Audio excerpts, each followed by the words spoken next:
It is thrilling to return to be here at Fighting Bob Fest once again. That's right. In Wisconsin and around the country, proud Americans are standing up to reclaim our democracy. Yes, the West Wing is a mess, but after so many years of Republican control, we Democrats are beginning to clean up the House. The Democratic majority is finally putting hard-working American families first. One of our top priorities this session was to raise the minimum wage for the first time in 10 years. And it's nice to say mission accomplished and mean it. After many years on the back burner, the House passed the Employee Free Choice Act, and I was a proud co-sponsor of that legislation that's about protecting every employee's right to join a union. And it's about putting an end to the bullying and intimidation at the workplace. And it's about restoring the freedom of workers to have a voice in the workplace. And in the House, we've passed hate crimes legislation that protects gays, lesbians, bisexuals, and transgendered persons from hate-based violence. And in just a few weeks, we will soon pass an employment non-discrimination bill that says that you can't fire someone because of non-work-related factors like sexual orientation or gender identity. Under Democratic leadership, we're taking positive steps towards addressing the health care crisis in the country, especially as it affects our children.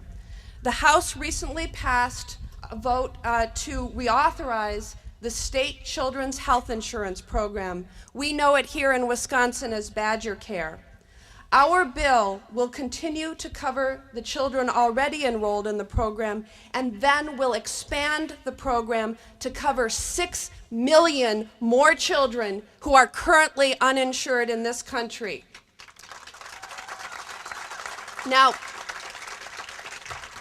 for reasons that I simply cannot explain or condone, President Bush is opposed to insuring more children. And we are going to fight him tooth and nail on this issue. On the issue of health care for all, the issue that brought me to politics and keeps me here, I am working hard to gather support for my bipartisan legislation that I hope will break a 7 decades old gridlock in Congress.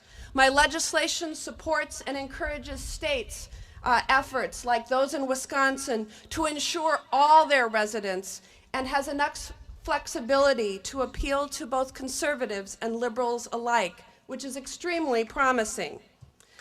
This year, Speaker Pelosi challenged the Congress to take up the dual challenges of achieving energy independence and responding profoundly to the threat of global warming.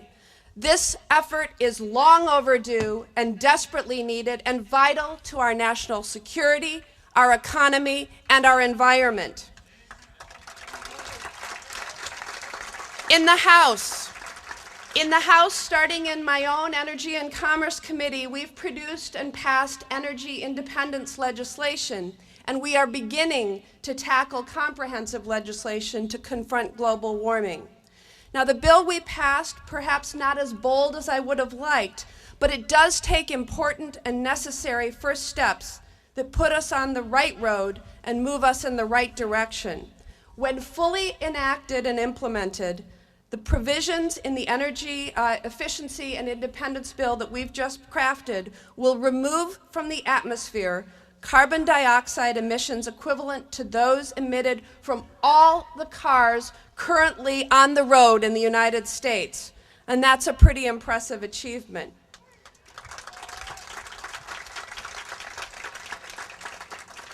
We've achieved some important things, But we have done so under a cloud of this disastrous war and a self-serving, politically motivated administration whose misguided domestic and foreign policies undermine our democracy and make us more vulnerable to terrorism.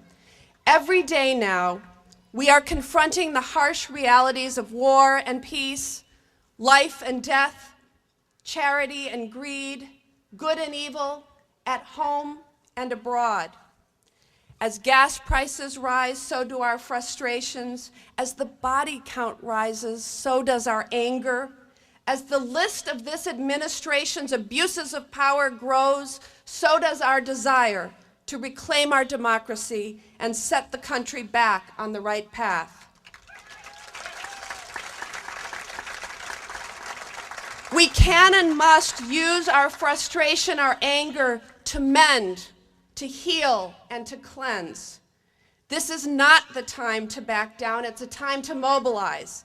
We are here today because we believe in our democracy, and we want to repair the damage done by this administration. And we are here because we want to restore our national sense of pride and purpose and regain the position of leadership and respect that the United States once held in the world.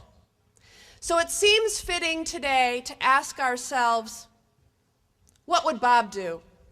What would Fighting Bob do? Bob La Follette believed, as we do, that we must stand with working families and farmers and oppose corruption in big business and in big government alike. Bob believed, as we do, that a strong democracy requires a fair distribution of wealth and power. Bob believed, as we do, that government can bring about social and political progress for the greater good.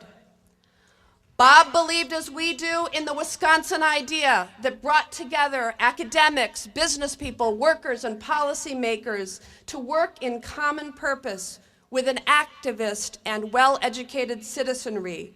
And he used that Wisconsin idea to bring about major progressive reforms. Bob believed, as we do, that we must rid the government of corruption at all levels and investigate wrongdoing no matter where those investigations may lead. Bob believed, as we do, in equal rights, social justice, and the common good. Bob believed, as we do, that we cannot deny civil liberties to others yet retain them for ourselves, nor can we deny free speech to our citizens in the name of patriotism. Bob believed, as we do, in the sanctity of our Constitution and Bill of Rights, and that war should be our last resort, never our first.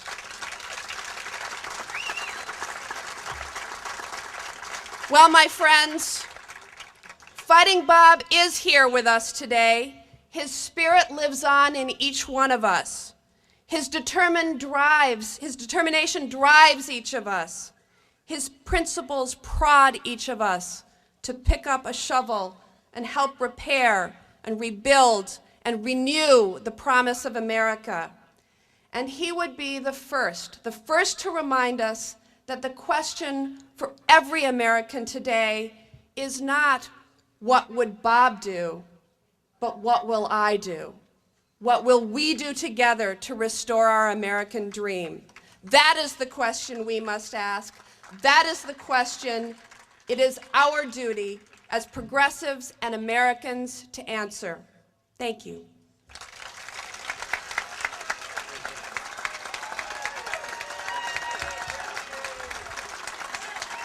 As